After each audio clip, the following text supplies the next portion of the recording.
नमस्कार दोस्तों, मेरा नाम है रोशन सिंह और आप देख रहे हैं we the people of India. आज हम आपसे मुलाकात करवाने वाले हैं ऐसी शख्सियत से जिन्होंने अपनी मेहनत, ईमानदारी और इच्छावान प्रवृत्ति के दम पर अपार सफलताएं प्राप्त की है। लोग अक्सर कहते हैं कि अगर आप इनसे एक बार मुलाकात कर ले तो आप भी इनके कायल हो जाते हैं। तो आइए मुलाकात करते हैं एक बेहतरीन इंसान, बेहतरीन समाज सेवी, देश प्रेमी और रियल्टर सोशल वेलफेयर एसोसिएशन के चेयरमैन माननीय श्री संजय पड़वल जी से। संजय जी, सबसे पहले with the people of India के पूरे परिवार की तरफ से आपको धन्यवाद कि आपने हमें अपना कीमती वक्त दिया। धन्यवाद। सबसे पहला सवाल है संजय जी कि रियल्टर सोशल वेलफेयर एसोसिएशन को बनाने की क्या वजह थी और एजेंट को इससे क्या फायदा मिला? सर्वप्रथम आप मीडिया के तौर पे आप लोग हमारे पास पहुँचे और एक सर्वसामान्य लोगों का ये मुलाकात लेके आप लोगों के सामने हमारे पास लेके जा रहे हो, उसके लिए आपका पूरा परिवार का धन्यवाद देता हूँ।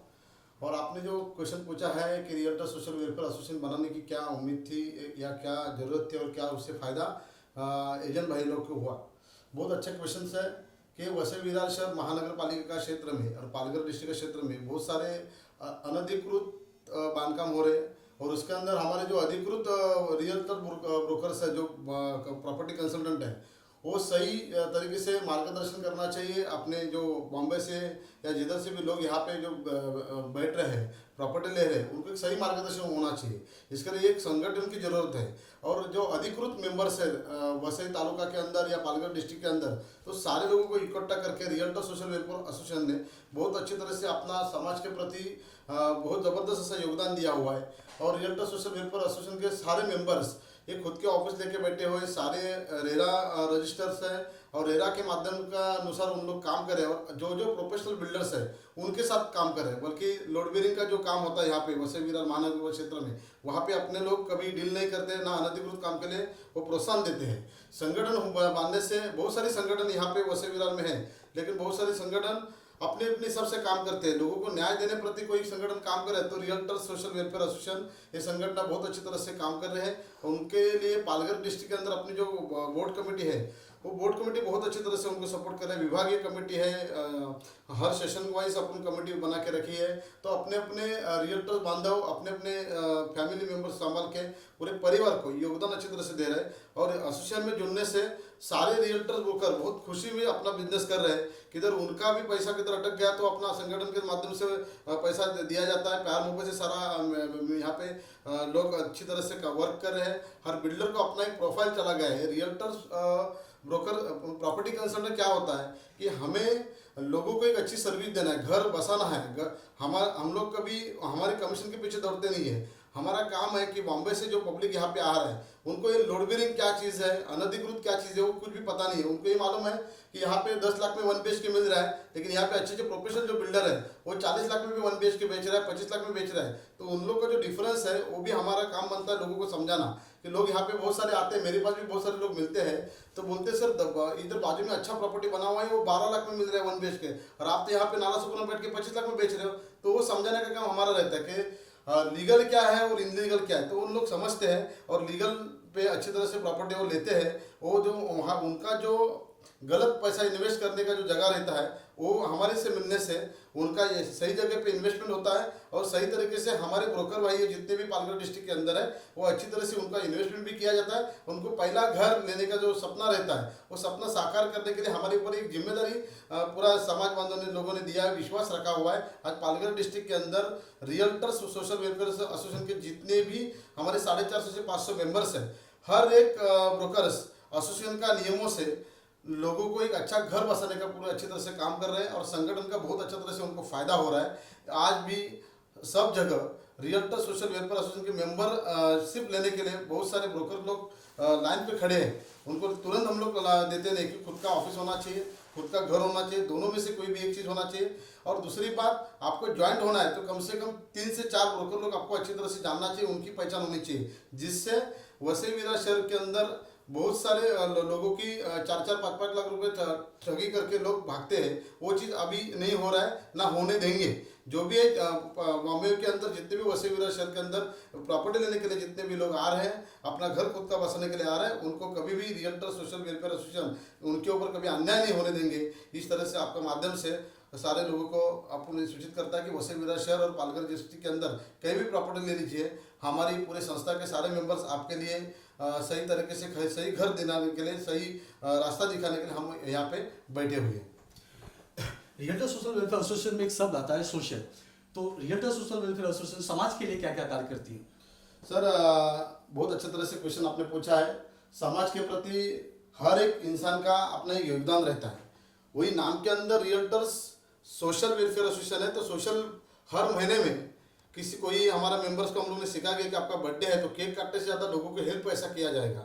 अभी कोरोना काल में हम लोग मार्च महीने से अपना धंधा पूरा ठप है, लेकिन हर एक रियल्टर सोशल वेलफेयर एसोसिएशन का मेंबर्स अपने अपने तौर पे संगठन के माध्यम से, अलग अलग संस्था का माध्यम से अपना अपना योगदान समाज के प्रति दे रहे हैं। हम लोग ने खाना बांटने का भी काम किया, हम लोग ने कपड़ा बांटने का भी काम किया, हम लोग आदिवासी लोगों के लिए भी मदद कर रहे हैं। हम लोग 26 जनवरी हो, 15 अगस्त हो, हर प्रति ब्लड डोनेट का काम रहने दो। समाज के प्रति जितना भी लोगों के लिए नीड है, अभी देखो आपको मालूम, आपने जो सोशल एक्टिविटी पूछा है, आपको मालूम होना चाहिए सर कि पुलिस प्रशासन में आज जब दुनिया के अंदर जब कोई कुछ पूछता है तो रियल्टर्स मेंबर जो रहता है, कहीं भी संस्था का रहने दो, जो भी एजेंट है उसको हर गली की नॉलेज रहता है, हर एरिया का नॉलेज रहता है, और वो पुलिस का तीसरा आंख होता है।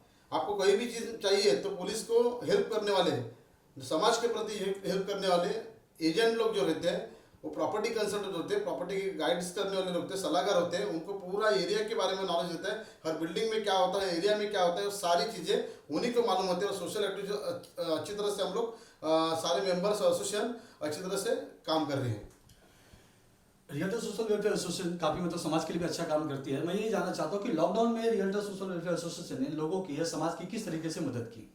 सर संस्था ने बहुत अच्छी तरह से लॉकडाउन चालू हुआ, जिसका जिसका भी फ़ोन आ रहा है, हमारे मेंबर्स लोग, सारे कमेटी मेंबर्स लोग, सारे लोग अपने अपने तरीके से संपर्क में रह के उन्हीं का घर तक, मैंने खुद मेरे कंधे पे चावल हो, जो जो लोगों की नीड है, वैसे विरार शहर के अंदर मैं खुद दिखा। हम लोग ने खाली मीडिया पे अंदर फेस नहीं हुए, लेकिन पर्सनली हम लोग लोगों के घर तक पहुँचे हैं, बिल्डिंग तक पहुँचे हैं। हमारे पास जितने भी लोग कमेटी मेंबर्स हैं, अपने अपने अच्छी तरह से योगदान दिया है। आप खुद उसके अंदर शामिल थे रोशन जी, की आप खुद ने आदिवासी लोग जो रास्ते पे रह रहे थे उनको जाके आप लोगों ने, राकेश लाड हो हमारे इधर के नाला सोपारा के, विवेक जी हो, सतीश चौहान जी हो, संदीप चौरसी है, हिरेन पांचाल जी है, मतलब नाम लोग उतना कम है।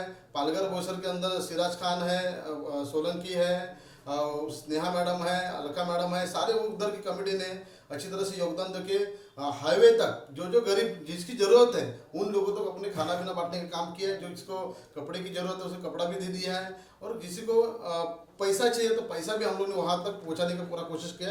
सारा रिकॉर्ड हमारे पास है, बस हम लोगों ने कभी पेपर फ्लैश मीडिया तक हम लोग पहुँचने का काम किया। लेकिन हम लोग सोशल एक्टिविटीज़ कर रहे थे, हमको किसी को दिखाने के लिए नहीं कर रहे थे। हमारा काम है, मकसद इतना है कि जिसको ज़रूरत है वहाँ तक उसको पहुँचाना है। वो इतना हम लोग ने किया है लॉकडाउन में। और अभी हम लोग ने अगला तो ये किया, अभी बच्चे लोग को स्कूल के लिए भी कुछ हेल्प चाहिए, फीस वीस माफ करने का है, तो भी हम लोग जाके स्कूल के अंदर जाके भी, अभी प्रशासन ने बोला है, गवर्नमेंट ने बोला है, केंद्र शासन राज्य शासन बोल रही है कि कोई भी दबाव डाल के किसी छात्र के ऊपर फीस नहीं लेना है।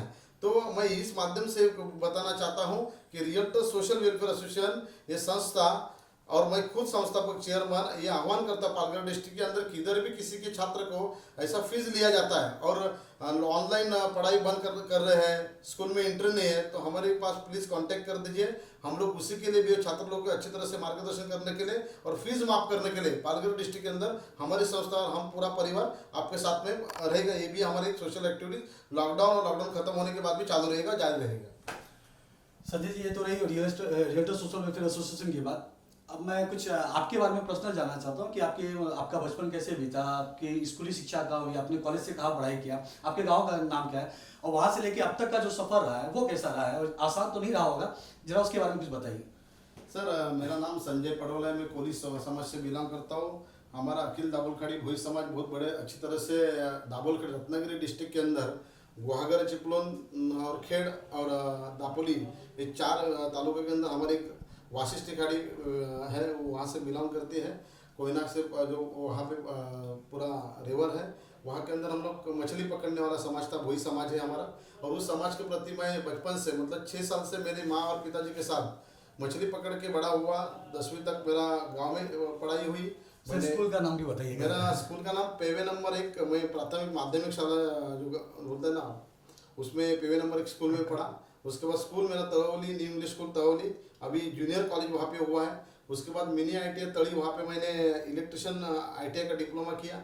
उसके बाद मैंने काम करते बॉम्बे आया नौकरी के सिलसिले में। वहाँ पे हमारे रासायनिक प्रकल्प केमिकल पानी का छिड़कारा होने के बाद पूरा नदी प्रदूषित हुआ। आज तक उसके लिए कोई राजनीतिक पक्ष ने ध्यान दिया नहीं है, और हम लोग अभी पूरी तरह से ताकत लगा के उसके ऊपर ध्यान दे रहे हैं। और उसके बाद मैं बिलोंग कर वडाला से, वडाला और विरार की तरफ मेरा सफ़र रहा। मैं काम करते करते साठे कॉलेज से 12th एग्ज़ाम पास किया, और उसके बाद मैं परमानेंट सोशल एक्टिविटीज़, और अभी आपके सामने दिख रहा हूँ। ठीक। अच्छा, कामगार यूनियन के लिए भी आप बहुत ज़्यादा काम करते हैं, और ये कामगार यूनियन का के लिए आपको काम करने की जो प्रेरणा मिली वो कहाँ से मिली और कैसे मिली सर? कामगार यूनियन मतलब कामगार लोगों के लिए काम करना। मैं स्टार्टिंग से कामगारों से बिलोंग करता था, तो किसी किधर ना किधर लोगों के लिए न्याय देना अपना काम पहले से है, कि आम पब्लिक के लिए रास्ते पे खड़ा होना। तो बाद में पता चला कि हमारे महागुरु है अभिजीत राणे जी, उनकी तरफ से पूरा प्रेरणा मिला। उससे पहला अपन पूरा कामगारों के लिए वसई विरार में काम कर रहा था। महागुरु ने इसका ज्ञान लेके अभी उनके साथ 7-8 काम करके 7-8 साल काम करके अभी पूरा डीपली पूरा महाराष्ट्र कवर कर लिया है हम लोग ने। और कामगार के प्रति बहुत अच्छी तरह से काम करने का, आगे महाराष्ट्र के अंदर एक कामगार लीडर बनने का अपना पूरा प्रयास है, और उसी की तरह से अपन अपना बिलोंग कर रहा हूँ। जो कामगार है वो आपके कामगार यूनियन से मतलब क्यों जुड़ना चाहिए? ऐसा कोई आपने मतलब उनके लिए कुछ रखा है, या कुछ मतलब प्रस्ताव सोचा हुआ है, या उनके बारे में कुछ योजना आपने बनाई है? कामगार हमारे से क्यों जुड़े कि हम लोग कामगार के प्रति काम कर रहे हैं।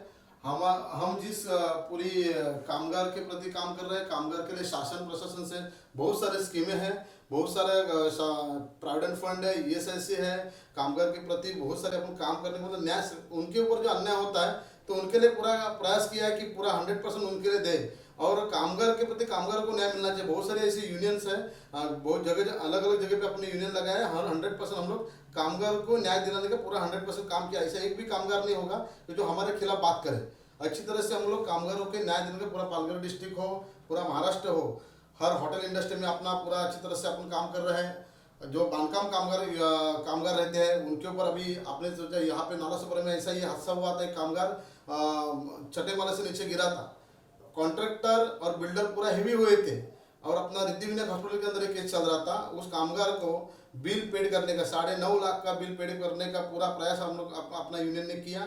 मैं खुद उसके अंदर आंदोलन मोर्चा में शामिल था, और बिल्डर और कॉन्ट्रैक्टर को पूरा अच्छी तरह से दबा के न्याय देने का पूरा वर्कर को किया। और आज वर्कर अच्छी तरह से काम कर रहा है, और उस वर्कर को लाइफ टाइम हर महीने का जो पगार है उसके घर पर जाता है, उसका बच्चों लोग का पढ़ाई का खर्चा, और वो एक्सपायर होने कुछ भी गलती से उसका कुछ भी डेथ होता है तो उसकी फैमिली संभालने का भी पूरा इरादा हम लोग ने वो बिल्डर को बुलाया। वैसा एग्रीमेंट भी बिल्डर के साथ करके आज वो कामगार कभी भी मिलता है तो हम लोग को एक अच्छी तरह से एक नेताजी करके हमारा दर्शन भी लेने के लिए आता है, लेकिन उससे उम्मीद नहीं है। और कामगार अच्छी तरह से कामगारों के बारे में हम लोग महाराष्ट्र के अंदर बहुत अच्छी तरह से बड़े स्तर पर काम करना के लिए तैयार है।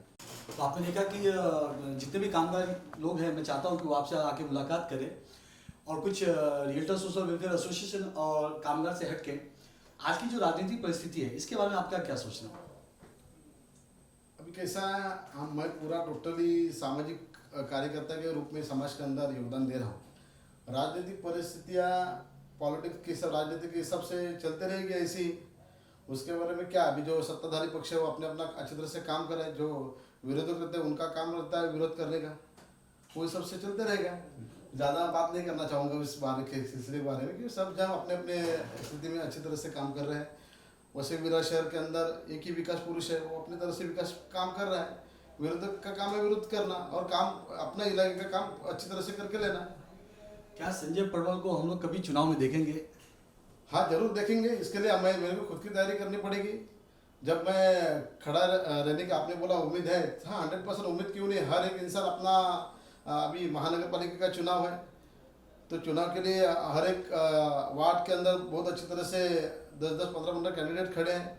जब तक अपन खुद की तैयारी अपने बलबूते पर करेंगे नहीं, तब तक चुनाव के लिए थोड़ा सा दूरी रास्ता देखेंगे, और 5 साल काम करेंगे लोगों के प्रति। अपना खुद का जब तक यहाँ पे कारोबार नहीं होगा, वैसे मेरा अपन दूसरे के ऊपर डिपेंड होके निवडणूक चुनना या निवडणूक के अंदर खड़ा रहना या अपन खुद की उम्मीदवारी तय करना मुझे उचित नहीं लगता है। जिस दिन वो मौका आएगा उस दिन आपके सामने रहूँगा, लेकिन एक दिन पक्का 100% वैसे विरार महानगर पालिका के अंदर नगर सेवक का चुनाव के लिए खड़ा रहने के लिए पूरी उम्मीद है। और 100% लोग मुझे बोलेंगे कि आप खड़े रहो, तो मैं 100% चुन के आऊँगा पक्ष करके। क्या किसी पार्टी ने संजय पड़ोल को कोई प्रस्ताव रखा? प्रस्ताव तो बहुत सारे आते हैं सर, लेकिन कैसा है, समाज के प्रति खुद को काम करना है। पॉलिटिक्स को थोड़ा सा लंबा ही रखा हुआ है मैंने, कि आज तक काल देख रहे हो आप, समाज के प्रति जितना अच्छी तरह से काम करोगे, पार्टी हमेशा हर महीने में कोई ना कोई पूछते रहता है इधर उधर से, लेकिन अपना काम नहीं है राजनीति फिलहाल करना। लोगों के लिए प्रति जितना काम करने उचित अच्छा तरह से काम करने का मौका मिले, जितना अच्छी तरह से समाज प्रति काम करने का मौका मिले, वो काम करने की पूरी अभी तैयारी है। राजनीति में कोई इंटरेस्ट नहीं है आज का डेट में। मैं आपके राजनीतिक करियर के लिए शुभकामनाएं देता हूँ। धन्यवाद। मैं ये जानना चाहता हूँ कि जो लोकतंत्र है, संजय पड़ोल जी के नज़रिए से लोकतंत्र कैसा दिखता है? लोकतंत्र कैसा है, लोकतंत्र एक दो तरीके से बांटा जाता है। एक होता है शासक और दूसरा होता है शासकीय। शासक जो होता है, अपने लोकतंत्र के अंदर आम आदमी में से एक आदमी चुना जाता है, जो आज प्रधानमंत्री है, उसके बाद खासदार रहते हैं, आमदार रहते हैं, फिर नगर सेवक लोगों से चुना जाते हैं। लोकतंत्र अच्छी तरह से चल रहा है और ये ऐसे चलते रहेगा। बस लोगों ने जो अपना राजा को प्रजा ने अपना राजा को चुन के देना है, तो सही तरीके से होना चाहिए। मतलब अभी महानगर पालिका इलेक्शन है, देखो वैसे मेरा महानगर इलेक्शन देखो, कोई भी इंसान खड़ा रहता है, उसके लिए प्रजा ने वोट नहीं देना चाहिए। जो हमारे प्रति जो लोग हर समय 5 साल जिन्होंने काम किया है, जब 5 साल हमारे स्टार्टिंग में कितने लोग हमारे साथ जुड़े हुए हैं, जो हमारे सुख दुख में काम आता है। आज देखो बिल्डिंग में रहने वाले लोगों की क्या जरूरत है, रास्ते, पानी, लाइट, इतनी जरूरत है, वो हमेशा के लिए जो कंटिन्यू संपर्क में है, उनको चुन के दे के अपना उसको लोकतंत्र में यही एक दिया हुआ एक अपने हाथ में वोटिंग जो रहता है, वो अपने हाथ में रहता है, प्रजा के हाथ में रहता है। कोई भी राजनीतिक पक्ष रहने दो, या अभी का प्रशासक रहने दो, या विरोधक रहने दो, चुन के अपने तो लोकतंत्र में अपने हाथ में वोट रहता है। तो प्रजा ने ऐसा वोटिंग करो कि जो सही में अपने समाज के प्रति अपुन फोन करेगा, तो लोग आदमी अपने लिए दौड़ के आ सकता है। उसी आदमी को चुन के दो जो अपना हमेशा के लिए ख्याल रखे, प्रजा का ख्याल रखने वाले लोगों को लोकतंत्र से चुन के दिया जाता है। भले वो नगर सेवक हो, आमदार हो, खासदार हो, या प्रधानमंत्री के ना हो, जो अपने काम के लिए अभी आज राजनीति जो चल रही है, वो गलत तरीके से उसका इस्तेमाल किया जाता है। मतलब कैसा होता है, आज लोगों ने सोचना चाहिए कि आज एजुकेशन हर घर में बढ़ा है, तो हर घर में पढ़े लिखे लोग हैं, तो लोगों ने भी सोचना चाहिए कि हम किसको वोट देना चाहिए, किसको चुन के लेके आना चाहिए। बस कोई भी एक राजनीतिक प्रशासन के अंदर बोल रहे कि इनको चुन के तो नहीं, हमें कौन अच्छा लगता है कैंडिडेट, उनको चुन के दो। अभी महानगर पालिका का इलेक्शन आ रहा है, उनको एक अच्छा जो वोटिंग जो अपने पास जो अच्छे तरह से 5 साल में जिस कैंडिडेट ने अपने पास अच्छी तरह से समाज सेवा का रूप में ध्यान दिया है, उसी कैंडिडेट को चुन के दो, जो कौन सा भी राजनीतिक पक्ष का रहने दो, लेकिन उसको आप खड़ा कर चुन के देने के बाद अपना 100% काम होना चाहिए। ये तो बहुत सारे नगर सेवक आप देखोगे, बहुत सारे आमदार देखोगे, तो क्या होता है, गाड़ी में बैठ के हाय हेलो चलते रहता है। वैसा मतलब महानगर पालिका का इलेक्शन, नगर सेवक, ग्राम पंचायत का जो भी इलेक्शन रहता है, सरपंच नगर सेवक का, वो ग्राउंड लेवल का इंसान होना चाहिए, चलते फिरते वाला इंसान होना चाहिए, जो लोगों को घर घर में जाके बात करने वाला, मीटिंग लेने वाला। यहाँ पे किधर ऐसा दिखता नहीं है, जो वैसा होना चाहिए। लोकतंत्र के अंदर लोगों के जनता के हाथ में चुन के देने वाला पूरा मतदार रहता है, मतदार राजा के हाथ में चुन के देने वाले नेताजी रहते हैं। नेता ऐसा होना चाहिए, वो लोगों का सेवक होना चाहिए। नेता बन के घूमेगा तो लोगों की सेवा नहीं होगी। ये मेरा नजरिया एक ही है कि जो भी चुन के आएगा वो प्रजा के लिए 5 साल अवेलेबल, 24 आवर्स अवेलेबल होना चाहिए, उसका कार्यालय ओपन होना चाहिए। ये मैं लोकतंत्र के हिसाब से देखता हूँ। लोकतंत्र के हिसाब से प्रजा ने भी ऐसा अपना राजा, अपना सेवक ऐसा चुन के दो, जो अपना सेवा प्रति अपने लिए हमेशा उपलब्ध होना चाहिए। संविधान में जो लोकतंत्र की परिभाषा लिखी गई है, क्या आपको लगता है कि आज के समय में उस परिभाषा के भाव में कुछ कमी आई है? नहीं, संविधान में जो लोकतंत्र के बारे में जो लिखा हुआ है, वो परिभाषा बहुत अच्छी तरह से चल रही है। बस हमारी प्रजा ने किसको चुन के देना है, वही वो लोकतंत्र का अच्छी तरह से इस्तेमाल होगा और इसी तरीके से आगे चलना चाहिए। लोकतंत्र जो है वो लोकतंत्र का सही तरह से इस्तेमाल हो रहा है और आगे भी होगा। अच्छा, रिजर्वेशन जो मुद्दा रहा है, क्या आपको लगता है कि रिजर्वेशन आज के समाज के लिए एकदम सही है या इसका राजनीतिक दुरुपयोग किया जा रहा है? कैसा होता है, हम एक सामाजिक कार्यकर्ता, इतना बड़ा टॉपिक के लिए हम लोग हाथ नहीं डालेंगे। क्यों? ये रिजर्वेशन जरूरी है और सब समाज के लिए मिलना चाहिए। और रिजर्वेशन ज़्यादा क्या होता है, लोग आज के डेट में हर घर में ग्रेजुएट लड़का है, लड़की है, बहुत अच्छी तरह से पढ़ाई लिखी है। रिजर्वेशन में बहुत सारे लोग पीछे रहते हैं, तो रिजर्वेशन है तो सभी लोगों के लिए अच्छी तरह से न्याय भी मिलना चाहिए रिजर्वेशन से, और अच्छी तरह से वो चलते रहेगा। राजनीतिक तरीके से जो इसका दुरुपयोग मतलब क्या है या जो हो रहा है वो एकदम उचित है? नहीं, जो हो रहा है वो उचित है। ओके, आपसे बात करके अच्छा लगा। जनता को कुछ संदेश देना चाहते हैं आप?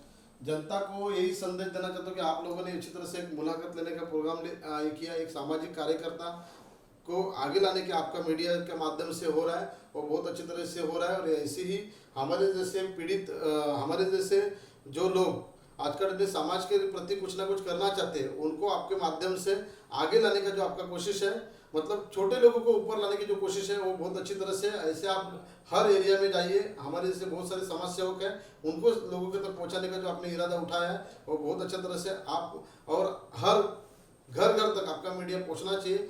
हर एक लोगों के ऊपर किधर न किधर का रूप से न्याय अन्याय हो रहा है, उधर आपका मीडिया जाके लोगों को अन्याय से बाहर निकाल के अच्छी तरह से न्याय दिलाने के प्रति आपका मीडिया काम करेगा। और आप ऐसे आगे बढ़ते रहो और लोगों के प्रति काम, समाज के प्रति काम करते रहो, यही बोलता हूँ। और लोगों के लिए कोविड से बाहर निकलने के लिए बहुत अच्छे से भगवान जीवदानी माता को बोलूँगा कि लोग, हमारे पूरे देश के लोग, दुनिया के लोग सही तरीके से ये रोग बीमारी जो है वो खत्म होनी चाहिए। और जो डर है और डर निकालो, कोई कोरोना नहीं है, कुछ नहीं है, आप आपके हिसाब से रहोगे। शासन प्रशासन का जो नियम कायदा कानून है उसका पालन कीजिए और सही सब जन अपने अपने तरीके से दोबारा एक जिंदगी का नया शुरुआत कीजिए 2021 में अच्छी तरह से। और आगे आपके न्यूज़ चैनल को भी शुभकामना देता हूँ और आपको भी शुभकामना देता हूँ। आप ऐसे आगे बढ़ते रहिए। धन्यवाद। ये थे हमारे साथ माननीय श्री संजय पडवल जी, जिन्होंने अपने विचार व्यक्त किए और अपनी बातों को इन्होंने आपके और हमारे बीच में रखा। We the people of India हमेशा ही ऐसे समाज सेवकों को हमेशा आपके साथ रूबरू करवाएगी और उनके विचारों को व्यक्त किया जाएगा। We the people of India सामाजिक, साहित्यिक, सांस्कृतिक, मनोरंजन और खेल और गंभीर विषयों पर हमेशा आपसे बात करती रहेगी। तब तक के लिए धन्यवाद। जय हिंद, जय भारत।